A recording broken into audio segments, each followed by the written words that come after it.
Assalamualaikum warahmatullahi wabarakatuh. Berjumpa lagi bersama channel YouTube terkeren terbeken di Kabupaten Subang, tintahijau.com. Halo bro, tanggal 13 Juli kemarin adalah hari pertama tahun ajaran baru untuk anak-anak sekolah. Tetapi apa nyatanya banyak wali murid yang berkeluh kesah. Kenapa? Karena sistem pendidikan menggunakan virtual atau daring atau internet. Kenapa bikin resah? Karena dengan belajar sistem daring itu banyak memakan biaya. 1. Kuota. 2. Harus beli gadget. Ingat, nggak semua orang mampu.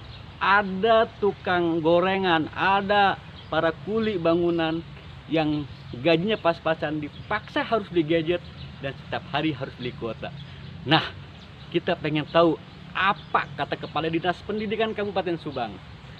Adakah keringanan? Atau seperti apa? Atau misalnya mungkin besok-besok harus masuk. Sekarang saya ada di pendopo. Kita akan menemui Pak Kadisdik. Seperti apa komentar mereka? Oke bro.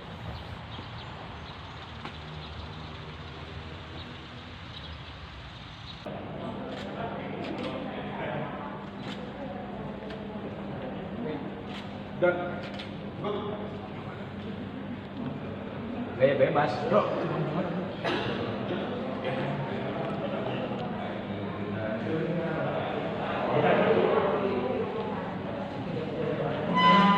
Pertama aja deh. Ya. Kang, masalah daring Kang ya, tahun ajaran baru. Sekarang kan udah mulai nih Kang. Ya. Pakai daring. Tetapi kan pada nyatanya banyak wali murid yang keberatan, malah justru mereka pengen masuk sekolah Kang. Sebenarnya pertimbangan seperti apa Kang sampai kukuh nggak bisa masuk sekolah teh Kang? Yang pertama, kita di daerah meneruskan kebijakan dari Kemendikbud maupun provinsi, termasuk dari gugus tugas. Jadi ada banyak pihak yang bisa merekomendasikan suatu pendidikan itu terbuka, tatap muka atau daring. Tentu tidak bisa parsial. Kita bagian yang terintegrasi dari kebijakan, sehingga tentu harus merujuk kepada kebijakan-kebijakan di atasnya, termasuk gugus tugas yang ada di Kabupaten Subang.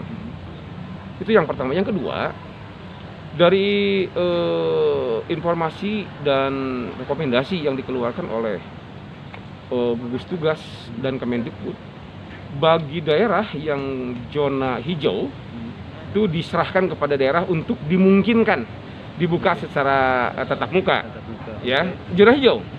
Sementara di Kabupaten Subang Kuning, biru ya? masih kuning, ya. Itu berarti diisyaratkan untuk tidak dilakukan tatap muka. Oleh karenanya dengan berat hati kami dari Dinas Pendidikan dan hasil rekomendasi dari para pihak, termasuk gugus tugas dan bupati langsung, maka edaran yang kita keluarkan itu tahun ajaran baru tetap dimulai tanggal 13 Juli dan pembelajaran dilakukan secara daring. Ini adalah sebuah keniscayaan bahwa pembelajaran jarak jauh melalui daring itu belum efektif. Kita akui. Akui. Tapi nggak ada lagi cara ya? Sementara yang terbaik untuk bisa menyelamatkan generasi muda kita ini.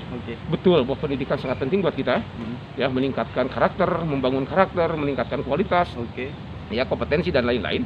Tetapi ada yang lebih penting dari semua itu adalah bagaimana keselamatan jiwa dari peserta didik kita. Kita tidak ingin ada klaster baru. Beberapa hari yang lalu atau beberapa minggu yang lalu kita dengar, ya, dari satu pendidikan yang berbasis asrama, contohnya di calon perwira, berapa ratus apa itu ribu, ya, atau berapa ribu yang reaksi, ya, terhadap COVID ini. Tentu ini juga menjadi satu fenomena yang harus menjadi sikap kita, ya. Nah, kita juga itu tidak boleh terjadi di kita. Sementara kalau kita biarkan anak-anak bergabung atau bertatap muka, kita tidak bisa bayangkan, ya, sebab nilai disiplin anak-anak, jangankan bergerombol seperti itu, di rumah saja kita tidak bisa mendisiplin, ya, yang mengawasi hanya 1-2 orang tua, susah, apalagi di kelas. Ini pula yang menjadi pertimbangan berat buat kita. Benar bahwa target-target kurikulum dengan cara begini Kacau ya. Kecil lah kemungkinan untuk dapat diraih. Walaupun ini ke depan harus menjadi sebuah cara baru kita dalam belajar. Kemendikbud juga mengeluarkan dulu kebijakan-kebijakan bahwa belajar itu dengan IT, ya, optimalisasi IT. Nah, ini kan menjadi sebuah tuntutan. Mudah-mudahan ke depan semakin sadar bahwa sarana yang hari ini belum dapat dipenuhi oleh orang tua, misalnya kuota gitu, itu menjadi sebuah catatan keniscayaan kita untuk mengadakannya di rumah, karena tuntutan zaman akan terus begini. Nah itu kan, Ya, itu kira-kira. yang jadi keluhan kan gini kan, di luar buat anak-anak juga yang sudah mulai bosan di Betul. rumah kan, ya pengen belajar. Di satu sisi kan ini ada dampak yang luar biasa secara ekonomi. Betul. Oke lah kalau orang-orang di Subang Kota mungkin kan Mungkin. ya, kemampuan Betul, ya. beli gadget itu enjoy kan ya. Tapi ini kan ada kan di kampung-kampung yang kerjanya maaf kata orang tuanya pedagang gorengan atau maaf kuli lah kan ya. Anaknya daring harus punya gadget dan minimal sekali daring itu 1 sampai 3 jam kan. Ini butuh kuota. Kalau satu anak, 2 anak, 3 anak. Nah, ada ini nggak sih? Ada semacam Terobosan lah. ya ada terobosan nggak? Jangan sampai kemudian ini menjadi beban lagi Kang. Nah, oke. Gini, yang pertama strategi yang kita terapkan itu ada 2. Oke. Yang pertama daring, Oke. yang kedua luring. Luring. Oh iya. Luring di luar daring. Di luar Artinya pada kegiatan strategi luring itu tidak melulu menggunakan kuota. Oke. Tidak melulu. Jadi Tapi- selewat kuotanya. Oke. Ya, selewat saja. Kemudian itu juga bisa berkelompok kecil. Oke. Kelompok kecil itu dimungkinkan di beberapa tempat. Artinya guru harus terjun ke lapangan. Guru harus terjun ke Menemukan lapangan, anak-anak. menyampaikan apa namanya tugas atau melalui WA. Kan WA tidak online terus, selewat saja dia. Yang daring itu kan online. Oke. Dia menyerap terus energi. Oke. Nah, kalau luring itu enggak. Oke. Kemudian buku paket juga sekarang sudah mulai dibagikan. Oke. Kang, untuk yang luring Kang, ini hanya himbauan atau kebijakan? Kang? Kebijakan. Kebijakan. Jadi diterapkan strategi pembelajaran itu melalui daring dan luring. Oke. Jadi tidak melulu daring. Tapi ada nggak guru yang Berjalan. sudah mulai turun ke lapangan? Ke Udah, sekolah? sudah. Sudah ada. Guru mah sekarang sudah di sekolah. Guru tidak kerja di rumah sekarang. Oke. Wajib di sekolah. Wajib di sekolah. Wajib di sekolah. Jadi guru sekarang masuk. Oke. Kemudian sesekali dia kontrol ke orang tua. Ya, termasuk pengawas juga berjalan itu. Dan sarana yang ada di sekolah mulai disebar ke masyarakat, ke murid-murid. Oke.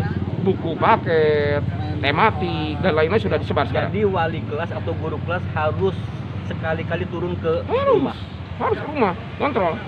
Ya, terus ke kelompok tertentu, kelompok kecil. Iya. Kalau di satu tempat dimungkinkan bisa pembelajaran berkelompok kecil, itu juga guru bisa diharapkan di sana memberikan informasi itu. Kang, kalau untuk masalah biaya Kang, kita ada usulan nggak ke pemerintah pusat atau provinsi atau kebijakan macam apa Kang? Kan hari ini itu kan tidak efektif tadi Kang bilang penunjukan itu konkret belajar. Tapi di satu sisi kan biaya itu full Kang. Apakah negeri atau swasta itu tetap full? Sementara di satu sisi wali murid ini ya harus beli gadget, beli kuota, bayaran harus luar biasa full gitu loh Kang. Bayar Ya kayak bulanan misalnya. nggak ada, kalau SMP itu nggak ada. Nggak ada ya? Nggak ada, sampai SD itu nggak ada.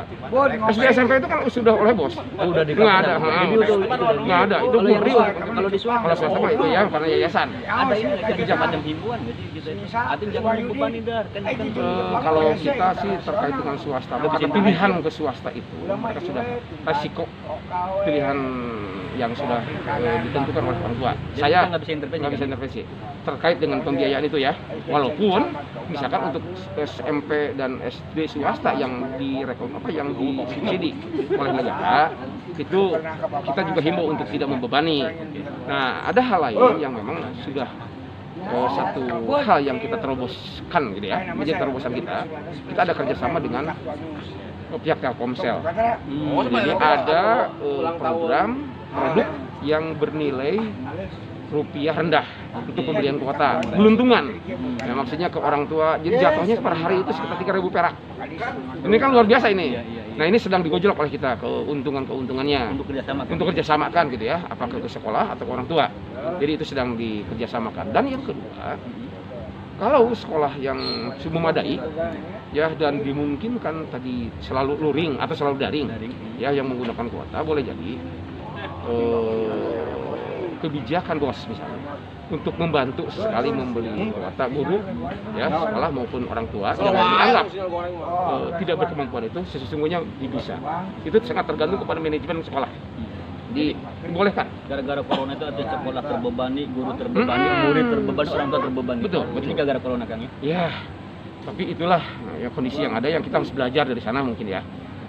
Saya kira itu. Terakhir Kang, pesan buat wali murid sama murid Kang seperti apa dengan pendidikan kayak semacam ini Kang?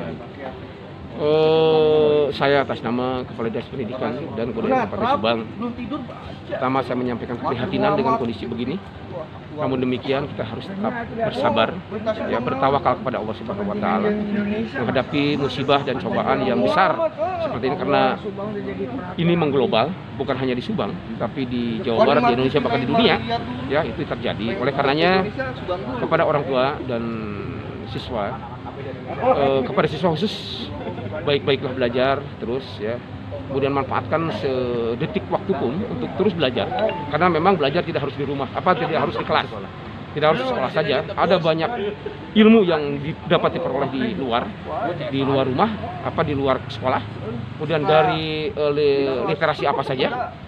Teruslah belajar. Yang penting terus meningkatkan kompetensi diri sambil terus menjaga kesehatan, begitu ya. Menerapkan protokol kesehatan dan termasuk pada orang tua. Inilah ujian buat kita. Kita tunjukkan bahwa kita menjadi orang tua yang bertanggung jawab atas anak-anak kita. Karena sesungguhnya kemajuan mereka, kehebatan mereka sangat tergantung kepada kita. Apapun kondisinya kita tetap semangat. Apapun yang harus tetap struggle, begitu. Terima kasih, tetap semangat. Masih gagal. Bener.